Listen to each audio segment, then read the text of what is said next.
mechanically 100%, so bodies, I like it. Yeah. I've just got too many little things sitting around. We're not using them, driving them, so. Picture a junkyard of old military trucks that the U.S. Army no longer wants. Rusted hulls, cracked paint, engines nobody trusts anymore. Now picture one man deciding these forgotten machines were worth more than anything sitting shiny on a modern dealership lot. That decision built a business that heavy equipment fans across the world now watch every single week. In rural Indiana, a company called Can-C Equipment was started by a man named Clinton Chitwood. He didn't grow up dreaming of dealership showrooms or company logos on billboards. He grew up around excavators and bulldozers because his family worked in the excavating business. To him, machines weren't things you traded in for something newer every few years. They were tools you kept alive as long as you possibly could. When Clinton started his company in the early 2000s, it looked like hundreds of other small equipment yards scattered across the Midwest. Buy used machines, fix them up, sell them to local contractors and farmers. Nothing unusual about that, but a few years in, he made a choice that most people in the industry would have called reckless.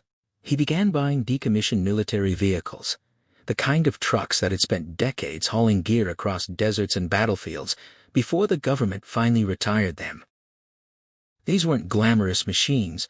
They were slow, heavy, and often looked like they belonged in a scrapyard. But underneath the dense and faded paint was something most modern equipment doesn't have anymore: simplicity. No complicated computers, no sensors that shut a machine down the moment something goes wrong. Just solid mechanical parts built to survive brutal conditions. Clinton saw potential where everyone else saw junk, and he started rebuilding these trucks piece by piece in his own shop, turning them into practical work vehicles for ranchers, contractors, and buyers in places where a dealership might be hundreds of miles away.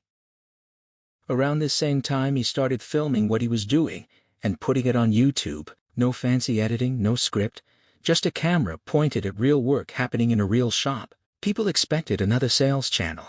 What they got instead was brutal honesty. Clinton would inspect a machine on camera and point out every problem: cracked frames, leaking hydraulics, hidden rust, and sometimes he'd flat out tell viewers not to buy it, even when it was equipment he could have sold them himself. That honesty turned into something powerful. As online equipment sales grew, so did scams, fake listings, stolen photos, buyers wiring money for machines that never existed. Clinton used his channel to expose these tricks, teaching people how to spot a fraud before they lost their savings. In doing that, he wasn't just protecting his own customers, he was protecting an entire industry of buyers who had nowhere else to turn for straight answers. While big manufacturers pushed machines packed with electronics and software that only their own technicians could fix, Can-C went the other direction, rebuilding what already existed instead of pushing people to buy something new.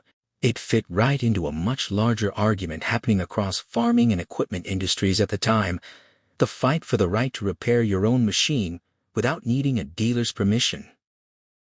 And here's the part that surprises people the most. As the channel grew into millions of views and customers started reaching out from overseas, Clinton never chased rapid expansion. No new locations, no outside investors, no corporate structure.